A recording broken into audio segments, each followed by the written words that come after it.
then I need you to hear this today. Not tomorrow, today. Your cow is losing body condition every single day that calf stays on her in this July heat. And if she hits winter the way she's heading right now, you're going to lose her. Or she won't breed back in the spring. Today I'm going to show you the 3 signs that tell you it's time to wean now, and exactly how to manage both animals when you do. My name is Earl, 67 years old, 3rd generation Iowa farmer. My granddaddy had one rule that he never broke in a drought year. He said it to me when I was 8 years old, standing next to him in the pasture in the dry summer of 1956, watching him walk the fence line with a purpose I didn't understand yet. He said, "The calf can bounce back, the cow can't." He was making the early weaning call that day, and he made it every drought year of his life. Never lost a cow for it. I've watched neighbors wait too long. That's a different story. And I'll tell you Carl's story later in this video because it cost him 2 years of his operation and a number he never forgot. Sign number 2, the body condition check. This is the one most people skip because they think they can see it from the fence. You can't. I'm going to show you how to feel it with your hands in 30 seconds, and what the number tells you about whether your cow is already past the danger line. Right now, today in July of 2026, the extension offices across the drought belt are all saying the same thing. If your average body condition is below 5 and your grass is below 4 inches, it's time. Let's figure out if that's you. Before we go one step further, if this video is landing where you live right now, do me a favor. Hit subscribe and give this a thumbs up. One tap. It sends this to somebody else who's got a cow in that pasture today and doesn't know what he's looking at. Come straight back. I'll be right here. Now let me take you back to August of 1956. Iowa. The kind of dry that cracks the ground into plates and turns the grass the color of a wheat straw by the first week of July. My granddaddy had 22 cows. Spring calving operation. The kind that practically every small farm in Iowa ran in those years. The calves had come in March and April. By August, the strongest of them were 4 months old. Healthy, growing, doing everything a calf should do. And the pasture was going down fast. My granddaddy walked the fence one morning while I trailed behind him. He wasn't talking. He was looking at the cows, looking at the grass, looking at the cows again. Then he stopped at the gate to the south paddock, turned around to face me, and said 7 words I have carried in my chest for 59 years. "Son, the calf can bounce back. The cow can't." Then he opened the gate and started separating. I asked him later, when I was old enough to ask the right question, what he meant by those 7 words. He sat back in his chair and explained it the way he explained everything, slow and complete. He said, "A calf has his whole life ahead of him. You wean him early, put him on a good starter, and he'll grow right through the disruption like it never happened. 6 months later, you cannot tell the difference between the early weaned calf and the one that stayed on the cow another 2 months. But the cow that goes into winter thin doesn't come back the same way. She might not come back at all, and if she does come back, she might not catch in the spring. That's 2 years of production you lost because you wanted to keep the calf on her another 6 weeks. 22 cows went through the drought of 1956. 22 cows came out the other side because he made that call in August, and he knew exactly what to look for. Now let me show you the 3 signs, and I want you to promise yourself that by the time this video is done, you will walk out to your pasture and do each of these checks before the sun goes down today. Not this weekend. Today. Sign 1. Look at your grass. Walk to the center of your main pasture and hold your hand palm down at your side, fingers spread level. That height, roughly 4 inches from the ground to your fingertips, is your marker. If the majority of your pasture is below that line, you are past the comfortable point. You are in the zone where every hour a nursing cow grazes that pasture, she is pulling from her own body to make up the difference between what the grass gives her and what the calf demands. Old ranchers had a principle for this: take the top half, leave the bottom half, graze the pasture down to half its height, then rotate. That only works if there's a bottom half worth leaving. When the grass is already at 3 inches and your cow is producing milk every hour of the day and night, there is no bottom half. You're feeding the calf out of the cow's reserves, and those reserves have a number attached to them, a number that is already falling right now without you knowing it. The pasture is the first sign because by the time the second sign becomes obvious from the fence, you have already lost 3 weeks of condition recovery time. Sign 2. Put your hands on your cow. This is the check that saves herds. 30 seconds per animal. And it tells you something a photograph never can. Walk up to your cow from the side. Not rushing her, not crowding. Position yourself at her flank. Place your hand flat against her rib cage on the last rib. The floating rib, the one that curves around and ends about a hand width behind the point of her elbow. Press with moderate, deliberate, steady pressure, not jabbing. Your full palm. Here is what you are feeling for. Body condition score 5 is the floor for a cow going into winter. Out of 5, you feel those last ribs with moderate pressure. They're there, but they're covered. The hook bones, the points of the hips, have flesh over them when you look from behind. The area around the tailhead has a slight soft deposit. This cow has reserves for winter. Body condition score 4. You feel the ribs easily without pressing hard. The hooks and pins are visible from a few feet away without squinting. The tailhead is starting to look angular. This cow is in the yellow zone. Not emergency today, but the clock is ticking and the direction is wrong. Body condition score 3. Ribs prominent. Hip structure angular and visible, the spine beginning to show definition. This cow has no reserves. If she's still nursing a calf at BCS 3 in July, the calf needs to come off her today, not this week. Today. My granddaddy Cal did this check every 2 weeks in a drought year, every single animal. Not because he was anxious by nature, because he understood what the numbers meant across a season.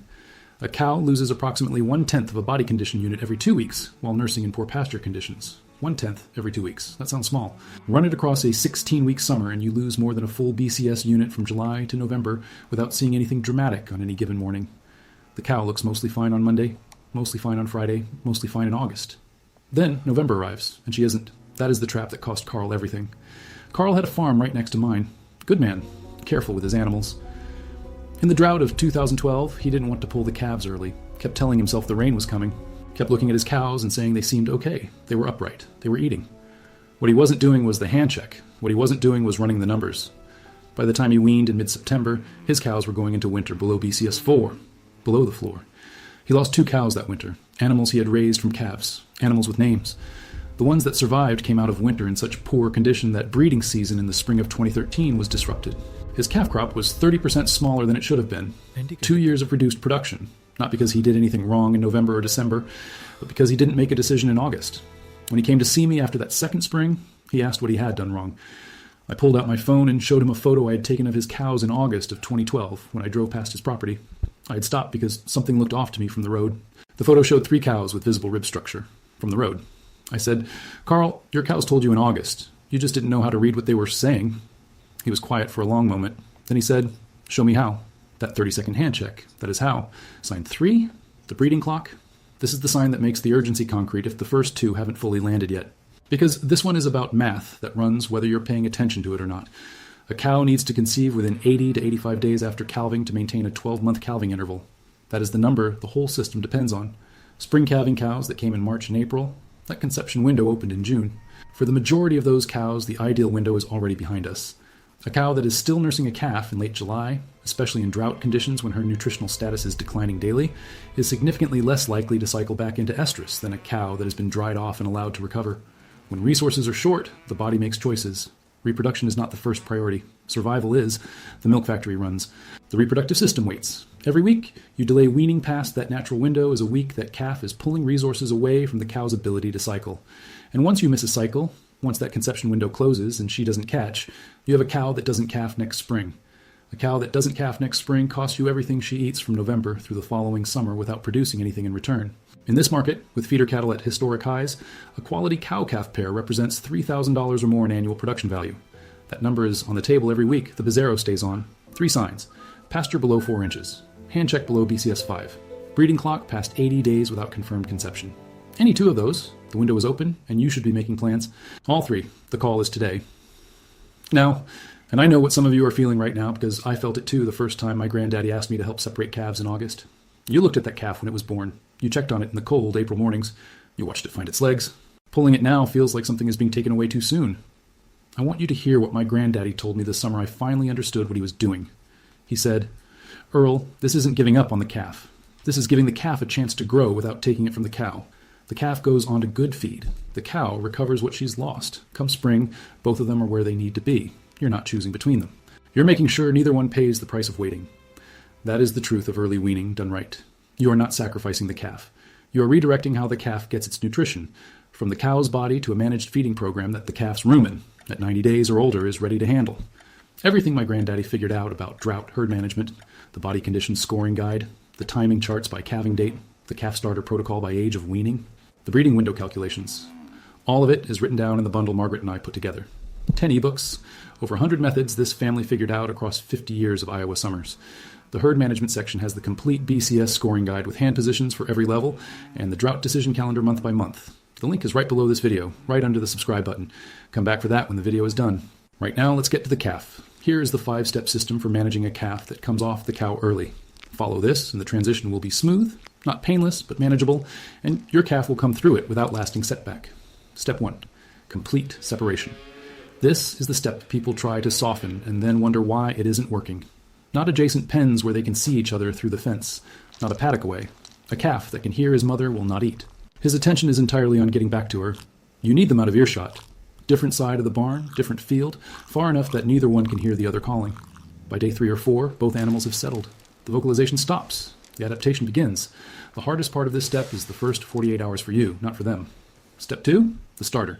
A quality calf starter, 18 to 20% protein, high energy formulation, offered continuously in clean feeders for the first 2 weeks. Small amounts offered frequently. The calf's rumen at 90 days is developing but is not yet processing grass and hay as a primary feed source. It handles concentrate efficiently. Offer fresh starter morning and evening and remove what hasn't been eaten. Summer heat turns uneaten feed quickly. Fresh feed twice daily is the rule. Step 3, water. This one people underestimate every time. Calves that come off the cow drink more water than expected in the first week. They are adjusting their entire digestive process simultaneously. Clean water in the shade, refreshed twice daily, separate from the feed bunk. Calves that can't find clean, cool water in the first week will go off feed, and that sets the whole transition back by another week. Step 4, introduce hay in week 2. By day 10 to 14, start making quality hay available alongside the starter, not to replace it, to begin developing the rumen's capacity for fiber fermentation. The calf will nibble initially and increase intake over the following 2 weeks. This is the bridge from nursing to independent forage processing. Don't rush it. Let the rumen lead. Step 5, observation. Twice daily for the first 2 weeks. Real observation, not the walk-by that's enough for the main herd. Look at the calf directly. Check manure. Loose stools indicate digestive stress and may need a probiotic or a vet call depending on severity. Check appetite. A calf that isn't approaching the feeder by day 2 needs attention. Check behavior. A calf standing alone and unresponsive is a signal something has gone beyond normal adjustment stress. Most calves of 90 days or older will normalize within 2 to 3 weeks on this program. By week 3, a well-managed early-weaned calf is behaviorally and nutritionally on par with any calf weaned at 5 months. The disruption is real and temporary. The long-term effect on the animal is minimal. Now, once the calf is off the cow and settling into the starter, you have a decision about what to do with him. 3 paths. Path 1, sell now at weaning weight. Light calves often command a premium price per pound, but the total dollar amount is lower because there's less total weight. This path makes sense when your feed budget is tight, when you don't have backgrounding facilities, or when cash flow is the priority. Strong path and a strong market. No complexity. Path 2, background for 60 to 90 days. Feed the calf out to heavier weight on starter and hay, then sell. This captures more value from the additional gain at current market prices. It requires feed, facilities, and additional management time. Whether it pencils out depends on your cost of gain versus the value of additional weight. Worth running the calculation before you decide. Path 3, retain as a replacement heifer, only if she is a heifer of known genetic value and you have the carrying capacity in a drought year. Adding a growing heifer to your load in a year of short pasture is a significant commitment. This path makes sense only when the genetics justify it and the feed is genuinely there. My rule in a drought year, and my granddaddy's rule before me, is this: sell the calf and save the cow. The market is strong right now. The calf has real value today. Take that value, reduce the load on your pasture and your feed supply for the winter, and put every saved resource into bringing the cow back to condition. A cow in good shape come November is worth more to your operations future than any gain you might squeeze from backgrounding in a year when feed is short. In the summer of 2022, another dry year, I had Dolly, my best cow, 12 years in my operation, 8 years of consistently excellent calves. She was at BCS 4.5 in July. Not critical, but the trend was wrong, and I knew where it went if I let it run. I made the call, sold her calf that week for $1,800, managed Dolly through a carefully fed winter with that calf's resources freed up. She came out in the spring of 2023 at BCS 5.5. She bred back on the first cycle. In March, she delivered twins. First twins in 12 years with that cow. Those 2 calves together brought $4,200 in the fall. Sell the calf. Save the cow. Come back with twins. That's the math my granddaddy ran in 1956 in the South Paddock when he said 7 words to an 8-year-old boy who didn't fully understand them yet. I understand them now. Go do the hand check this afternoon. Stand at your pasture and hold your hand palm down. Walk up to your cows and feel that last rib. Calculate where you are in the breeding calendar. Those 3 pieces of information will tell you whether the decision is urgent, approaching, or still comfortable. Your granddaddy made this call in the dry years.